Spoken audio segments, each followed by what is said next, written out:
Hi welcome to our channel. ప్రస్తుతం మనతో పాటు దామ బాలాజీ గారు సీనియర్ జర్నలిస్ట్ ఉన్నారు. వాటితో ఒకసారి మాట్లాడదాం. సార్ నమస్కారం సార్. నమస్తే. సార్ ఏపీలో ఎలక్షన్స్ కంటే ముందర పవన్ కళ్యాణ్ గారిని వైసీపీ వాళ్ళు ఏ రేంజ్ లో విమర్శించారో మనందరికీ తెలిసిందే. అయితే ఇప్పుడు ఎలక్షన్స్ తర్వాత ఒక్కొక్కరుగా వైసీపీ నేతలు పవన్ కళ్యాణ్ గారిని పొగడ్డమే పనిగా పెట్టుకున్నారు సార్. విజయసాయి రెడ్డి గారితో మొదలైంది, అంబటి రాంబాబు గారు అందరూ కూడా పొగుడుతూనే ఉన్నారు. ఇప్పుడు సజ్జల రామకృష్ణారెడ్డి గారు ఏకంగా సాక్షి పేపర్ తో చంద్రబాబుని మించిపోయిన పవన్ కళ్యాణ్ అంటూ కథనాలు కూడా వేయిస్తున్నారని వార్తలు వినిపిస్తున్నాయి. ఎందుకు ఈ విధంగా వైసీపీ వాళ్ళు పవన్ కళ్యాణ్ గారిని పొగడ్డమే పనిగా పెట్టుకున్నారు? దీని గురించి మీరేం చెప్తారు సార్? ముందు నుంచి కూడా పవన్ కళ్యాణ్ చంద్రబాబు కలవకూడదు అనేది వైసీపీకి ఉండే ఒక వ్యూహం. ఓకే, దానికి కారణాలు ఆబ్వియస్, అందరికి తెలిసిందే. ఎందుకంటే ఎప్పుడైనా కూడా అపోజిషన్ ఏకమైతే అధికార పక్షానికి ఇబ్బందిగా ఉంటుంది. అపోజిషన్ చీలిపోతే యాంటీ ఇన్కంబెన్సీ ఓట్లు అనేవి చీలిపోతాయి. ఇది నేషనల్ లెవెల్లో బీజేపీ ఇదే స్ట్రాటజీ ప్లే చేస్తుంది. ఎక్కడ వీలైనా రాజకీయ పార్టీలు ఇదే చేస్తారు. అంటే ప్రతిపక్షాలు కూటములు కలవకుండా చూసుకోవాలని వీళ్ళు అనుకుంటారు, కలిస్తేనే మనం గెలవగలమని వాళ్ళు అనుకుంటారు. చంద్రబాబు కూడా ఆయన ఇప్పటి వరకు గెలిచినప్పుడంతా కూడా కూటమిల వల్లనే గెలిచాడు. ఆయన ఇండిపెండెంట్గా, ఆయన సింగిల్గా ఇప్పటి వరకు జీవితంలో ఆయన గెలవలేదు. ఓకే, సో అందులో తప్పేం లేదు. అందరూ పొత్తులు పెట్టుకోవడం అనేది చంద్రబాబు వ్యూహం అనేది తప్పులేదు. గెలవడం ముఖ్యం. ఎలా గెలుస్తాం అనేది దాంట్లో పొత్తులు పెట్టుకొని గెలిచినా, సింగిల్గా జగన్ భాషలో సింగిల్గా సింహంలాగా వచ్చి గెలిచినా గెలిపే కదా. ఆయన సీఎం అయ్యాడు. జగన్ ఇప్పుడు సింహం అని ఏమైంది? 11 సీట్లకు పరిమితం అయితే సింహం అయితే ఏంటి, పులి అయితే ఏంటి? కాబట్టి గెలుపు ఇంపార్టెంట్, సీఎం కావడం ఇంపార్టెంట్. కాబట్టి అందుకనే ముందు నుంచి ఏంటంటే చంద్రబాబును ఒంటరిగా పోటీ చేయిస్తే మనం మళ్ళీ అధికారంలోకి రావచ్చు అనేది వైసీపీకి ఎప్పటి నుంచో క్లారిటీ ఉంది. చంద్రబాబు పవన్ కళ్యాణ్ కలిస్తే మనం ఓడిపోతాం, మనం పవర్లోకి రాలేమని జగన్కి తెలుసు. జగన్ కానీ వైసీపీ నాయకులు అందుకని ముందు నుంచి కూడా వాళ్ళ స్ట్రాటజీ ఏంటంటే చంద్రబాబుకి జగన్ గొడవ పెట్టాలని నానా రకాలుగా ట్రై చేశారు. అంటే పవన్ కళ్యాణ్కి ఇంపార్టెన్స్ లేదని, పవన్ కళ్యాణ్ సీఎం గుండా ఊడిగం చేయాలని, దత్తపుత్రుడని, ప్యాకేజ్ తీసుకున్నాడని రకరకాలుగా వాళ్ళిద్దరిని విడదీయాలని ట్రై చేస్తారు. అది ఫలించలేదు. ఇంకా స్ట్రాంగ్ అయింది వాళ్ళ బంధం. పవన్ కళ్యాణ్ ఇంకా గట్టి నిర్ణయాలు తీసుకున్నాడు. పవన్ కళ్యాణ్ నిర్ణయాలు కానీ చంద్రబాబు నిర్ణయాలు కరెక్ట్ అనేది తర్వాత అర్థమైంది. పొత్తుల వల్ల గెలవగలిగారు. చివరికి బీజేపీతో ఉండి కూడా బీజేపీని కూడా దూరం చేసుకున్నాడు జగన్. ఎందుకంటే నిజానికి బీజేపీ జగన్ అడిగిందని, డిప్యూటీ స్పీకర్ ఆఫర్ చేశారని, మంత్రి పదవులు కూడా ఇస్తామని, తమ ఎన్డీఏలో చేరమని ఎప్పుడో బీజేపీ ఆఫర్ చేసినా జగన్ ధైర్యం చేయలేదు. ఎందుకు ధైర్యం చేయలేదంటే మైనార్టీ ఓట్లు కోల్పోతామని జగన్ ధైర్యం చేయలేదు. కానీ చంద్రబాబు ధైర్యం చేశాడు, వెంటబడ్డాడు బీజేపీ వెంట.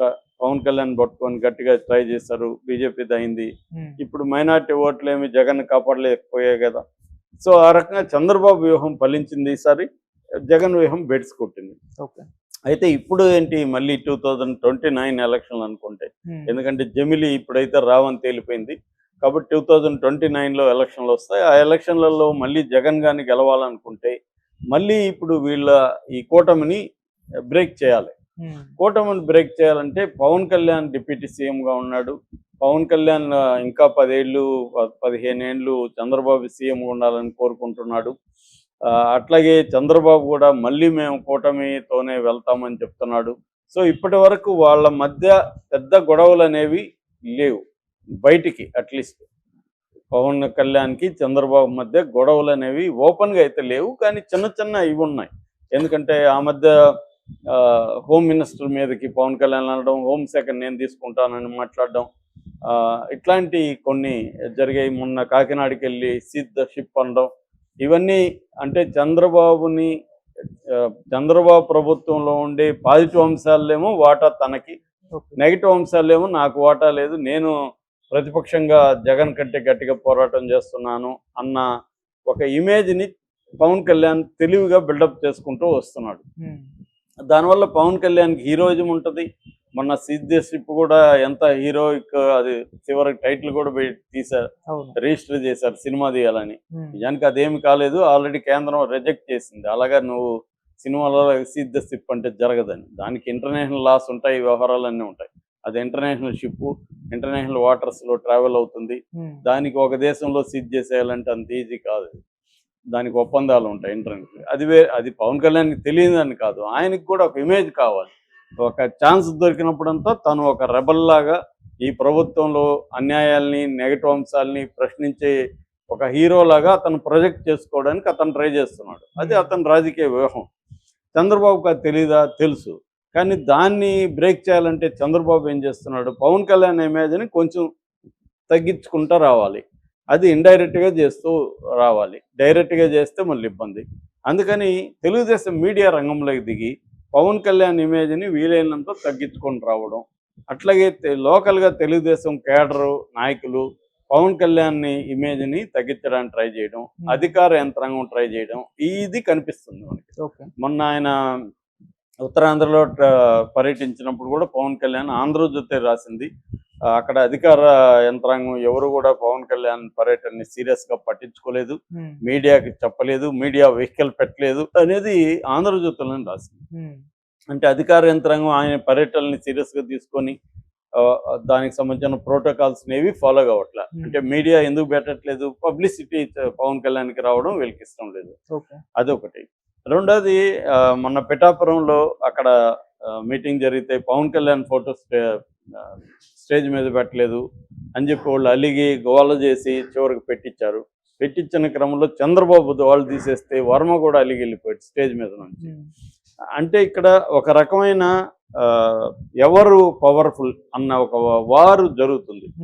ఓవరాల్గా మనం కానీ అక్కడ కూటమి పరిపాలన గవర్నెన్స్ చూస్తే నిర్ణయాలు తీసుకునేదంతా ఎక్కువగా లోకేష్ తీసుకుంటున్నట్టుగా మనకు వార్తలు వస్తున్నాయి. పవన్ కళ్యాణ్ పైకి రెబల్లాగా ఉన్న డెసిషన్ మేకింగ్ ఇంపార్టెంట్. ఎప్పుడైనా ప్రభుత్వంలో డెసిషన్ మేకర్ ఎవరు అనేది ఇంపార్టెంట్. వాళ్ళే పవర్ఫుల్.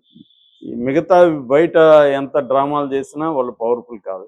కానీ పవన్ కళ్యాణ్ ముందు నుంచి ఏంటంటే ఈ ఇమేజ్ని, ఆప్టిక్స్ని డెవలప్ చేసుకోవడం, ప్రజల్లో ఒక ఇమేజ్ని క్రియేట్ చేసుకోవడం అనేది ఆయన చాలా సక్సెస్ఫుల్గా చేసుకుంటూ వస్తున్నాడు. ఏ ఆపర్చునిటీ వదులుకోవట్లే. లడ్డు విషయంలో కూడా చంద్రబాబుకి బిగినింగ్లో వచ్చిన క్రెడిట్ని ఆయన లాక్కోగలిగాడు. ఫైనల్గా దాన్ని సనాతన దీంట్లోకి టర్న్ చేసి తాను ప్రాయశ్చిత్త దీక్ష 11 రోజులు ఏమో ప్రకటించి తను దాన్ని ఫైనల్గా తను క్యాప్చర్ చేశాడు.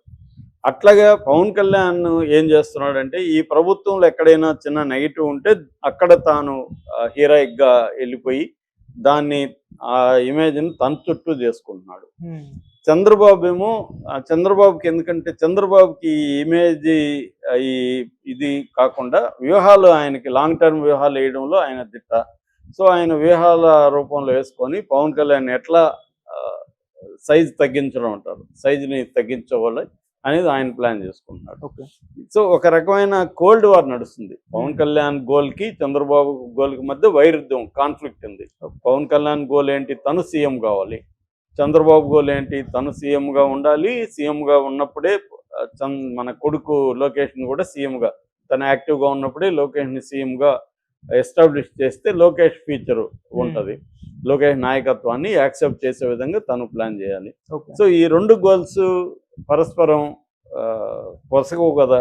ఒక వరలో రెండు కథలు ఎముడవు అంటారు పాత సామెత. అలాగా అధికారం అనే వరలో ఇటు పవన్ కళ్యాణ్ ఇటు లోకేష్ ఇద్దరు ఎట్లా పడతారు, ఒకరే పడతారు.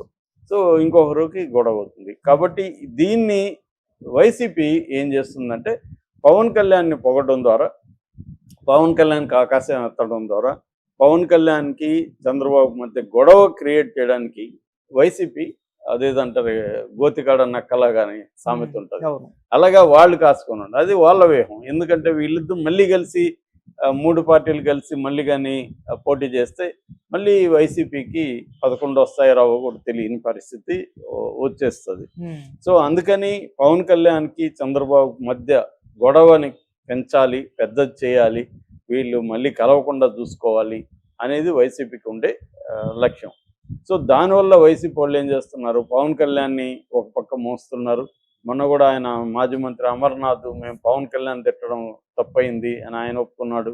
జగన్ కూడా పవన్ కళ్యాణ్ని గతంలో లాగా మాట్లాడలేదు, అసలు దత్తపుత్రుడు ఇవన్నీ ఆల్మోస్ట్ తగ్గించేశారు. పవన్ కళ్యాణ్ అనే పేరు పెట్టి మాట్లాడుతున్నారు ఎప్పుడైనా మాట్లాడితే కూడా.